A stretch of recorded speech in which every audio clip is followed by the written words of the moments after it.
Hey you guys, welcome back to the channel. It's Trey, and let's talk about Zack Snyder's appearance on the Joe Rogan podcast and how Warner Brothers, you're idiot. At this point, I don't know what to tell you. You MFs need to go ahead and just bring him back, let him finish out his story. Clearly, the guy is very passionate about DC. I've never seen a director, so passionate about DC characters, and yet you say hell no. And it's been proven time and time again how successful his movies are for Warner Brothers, and yet for some reason we still got everybody keep talking about how terrible his movies are. No, he was trying to tell a damn competent story with superheroes. Like I said before to some people, you have to think about it. Like, look at Kingdom Come. Like, if anybody read Kingdom Come, and if you didn't really know, Kingdom Come is basically using the Book of Revelations to tell a superhero story. So Batman, Superman, and Wonder Woman are basically stand-ins for the last couple of issues. I mean, not issues, but the last are stand-ins for the events of the Book of Revelation. Like, if you guys are very Christianity or whatever, you would know that that's what it is. And Zack was trying to tell a story featuring superheroes, not have a cookie cutter superhero movie. Does that make sense? Like, people always say that they want something new with superheroes, or they want it not to be so generic. And then when somebody gives you something that is, not generic, y'all freak the hell out and be like, oh my God, this is too much or whatever, or this isn't what Superman or Batman or Wonder Woman would do. And if you listen to his interview instead of listening to what the fuck IGN show, because let's be honest, we already know half of y'all don't really watch the interviews like that. You take everything out of context or whatever, and y'all keep saying that, how did this man keep getting a job? Because he keeps making money for the damn studios. That's why. You don't hire somebody who don't make money for you. Well, actually you do, because y'all keep trying to accept James Gunn as your Lord and Savior, and James Gunn DC projects were terrible because everybody loves to be like, well, Peacemaker and the Suicide Squad were critically acclaimed. Okay, they might have been critically acclaimed, but they didn't make money. That's the thing that y'all not understanding. Zack movies, except for Sucker Punch, made the studio money. That's what y'all need to understand. Y'all always want to talk about, well, it's still, but the audience did like his stuff. That's like, people on the internet and geek culture have this such unnecessary hatred towards Zack Snyder because he decided to challenge you when it came to superheroes. Because think about it, Marvel did the generic superhero story, which is fine. Zack decided to tell a competent story featuring superheroes. You get what I'm saying? And everybody who claimed that they love Batman, Superman, Wonder Woman, the DC universe, y'all know how serious DC stories are. A lot of DC's critically acclaimed stories are serious tales featuring the superheroes. So this notion of he doesn't know what he's talking about. Listen to that man. That man is passionate. Most directors talk about Batman. They were like, oh, I watched Batman when I was growing up, or I read some of his books or whatever. And so, I was just trying to do, my own thing or whatever with the character or something like that. Y'all have no problem with that. You know what I'm saying? You want to talk about people who didn't get the character right. Tim Burton didn't get the damn character right, but yet y'all still love talking about, how great Michael Keaton's Batman is. But if you really go back, first off, Michael Keaton don't look like Bruce Wayne, didn't act like Bruce Wayne at all. So let's stop. Let's cut the crap. Even though I love Batman Forever, he didn't look like Bruce Wayne. So it was really hard. Like, am I supposed to take him serious? You know what I'm saying? Then, of course, you had the Adam West Batman, which was silly silly Batman. You know what I'm saying? You had the Val Kilmer one, which that wasn't as bad. Batman and Robin, George Clooney was suave like Batman, but them nipples, them bat nipples on the suit was just, oh shit, what the hell? Why y'all assuming that cars are gonna let y'all out? Jesus Christ. I hate when they do that. How the fuck you gonna damn stop and let a car turn when I'm coming on when other cars coming on the side of you and don't even know that car is right there? Dumbasses. But anyway, the bat nipples. Ooh, Jesus Christ. You know. And then other adaptations of Batman that actually had him kill or whatever. But for some reason, because Zack put it in the spotlight and asked you to question whether it was good or not, y'all freak the hell out. Because y'all say he doesn't know anything about it. Yes, he does. But another thing is, you guys are looking at Batman as all the history you know of the character. You're not looking at, okay, this is a Batman that went through a lot of stuff, and can he overcome it? Because I know a lot of people want to take the fact that he said that Batman is irrelevant if he doesn't kill. No, he didn't say that. He said he knows Batman killing is wrong, but he was saying that if you can't challenge Batman's morals, if you can't challenge Batman with the no killing rule, he will become irrelevant. You will stagnate him because he'll become irrelevant because you want him to be perfect. You want him to be a god when he's human. And if you guys listen to that podcast, you would know that.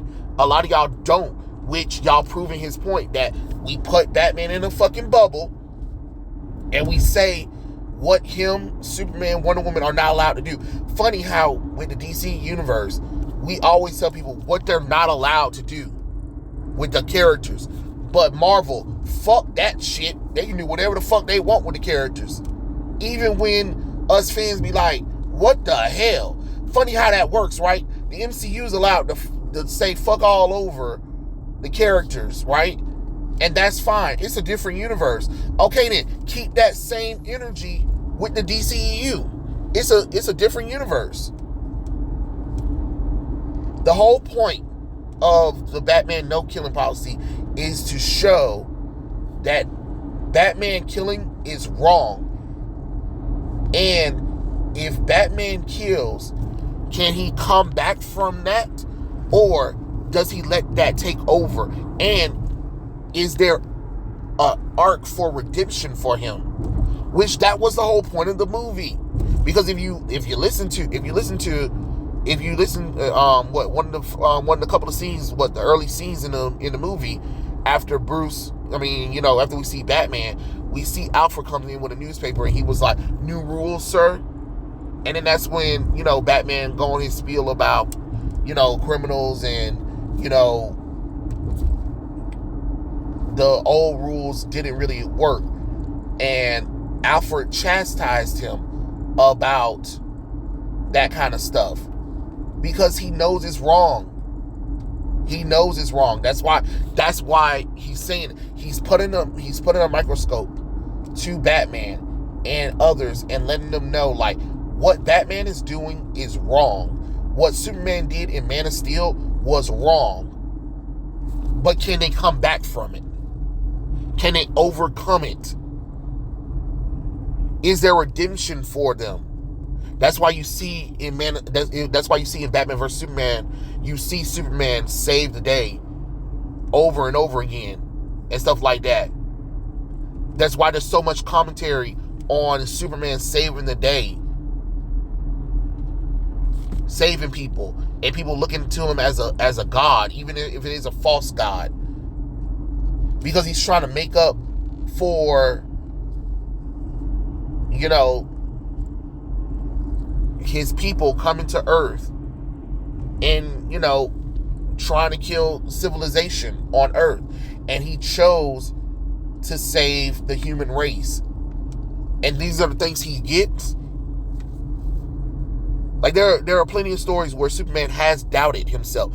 And again, it baffles the mind that I have people who say that they read comic books or they know Superman and Batman, and yet you continue to ignore the serious stories of Batman, Superman, and Wonder Woman, and say they would never do this. No, they would. That's the point, because they're trying to show you that even gods, which Batman, Superman, and Wonder Woman are treated like in the DC universe, even they fail, even they fall. But the whole point of just because you fail or just because you lose your way doesn't mean that you can't overcome it, and doesn't mean that you can't come back from it. That there is redemption. That even gods fail. That's the point. That's the message that a lot of people keep, missing, because everybody's so wrapped up in Batman can't kill. This is Batman's moral code. This is the compass. But it's something that everybody keep refusing to hear. You're not listening to Zack Snyder. You're hearing him, but you're not listening. Comprehension. Open up your mind and think further beyond what you want. That was the point of Batman vs. Superman: Dawn of Justice. For Batman and Superman to understand that each other's morals and principles and their ways of with Superman secluding himself from the world after saving everybody's life. Batman trying to kill Superman as a way of showing people that killing seems to be the only way y'all will stop. But remember, at the end of Batman vs. Superman: Dawn of Justice, when he was talking to Diana, he was like, men kill, men steal, or whatever, but good men try. We keep trying as a human race. We keep getting better. Whether we fail, we continue to grow and change. Like, if y'all really listen to that, that's what he was saying. That's what he was challenging Batman on. That's what he was challenging Superman and Wonder Woman on. That's why, even with Wonder Woman's seclusion and stuff like that, and seeing Superman and Batman fighting, Doomsday, it got her to be like, you can't seclude yourself anymore. Like, she's saving the day behind closed doors. That's what she was doing, because she secluded herself for so long after the love of her life died. You can't do that. You have to come out into the light. And that's what the whole message was. That was the point. And I know a lot of people be like, yeah, it was still nonsensical. No, it was there. You just chose not to, because you was expecting a cookie cutter generic superhero movie. That's what, let's be honest. Yes, that's what it was. That's what it was. You wanted to be a straight up Batman vs. Superman story, and then they team up to take on Lex Luthor and another, Batman character. That's really what a lot of people wanted. They wanted Batman, they wanted the world's finest movie, but just live action. And trust me, that would have been fine for me. But at the same time, I understand that Zack wanted to do something different. And I thank him for that, because that we're never going to see Superman, Batman, and Wonder Woman challenged like that anymore. Because we're not allowed to challenge those characters. We're not allowed to put them in a serious thing. Why do you think the movie was serious? Why do you think people love the Ultimate Edition over the Standard Edition? Why do you think DC and Warner Brothers keep re-releasing merchandise and movie Blu-rays and stuff like that for the Zack Snyder stuff? Because people love the Zack Snyder version of DCEU, and they have every right to want that to be finished. But the moral of the story is, no, Batman should not kill. That was the point. Batman should not kill. What would happen if Batman start killing or not caring about saving people's lives, saving these criminals' lives? Can you overcome that? Can he be redeemed from it? What will happen if you put him in a no-win situation? Is it the person that he's trying to save, or the criminal? You get what I'm saying? Yes, Is there flaws in those characters where you had Jimmy Olsen as a CIA agent and Lex Luthor, Jesse Eisenberg, being like a manic Riddler? Yes, there are some definitely issues with those characters. But I believe that if the story was able to be continued or whatever, we would have saw Jesse Eisenberg as the serious Lex Luthor that everybody was waiting to see. We would see what was it? We will see more of Superman's world from Man of Steel 2, because I bet you that person wasn't even really Jimmy Olsen, the one that y'all thought was Jimmy Olsen. You get what I'm saying? Because Smallville did that bullshit where they had a person that was Jimmy Olsen and then he got killed off, and then they brought in the real Jimmy Olsen. So come on now, let's not pretend all of a sudden that this stuff couldn't have happened. But this notion of unnecessarily hating on Zack Snyder and talking about what Batman and Superman wouldn't do, you're right, they wouldn't do that stuff. But they all had years of changing over time. There's 52 universes in the DC multiverse, and each Batman is different than the main continuity Batman. Because, let's be honest, all of our Batman movies, Batman killed like it was nobody's business, and we didn't blink an eye.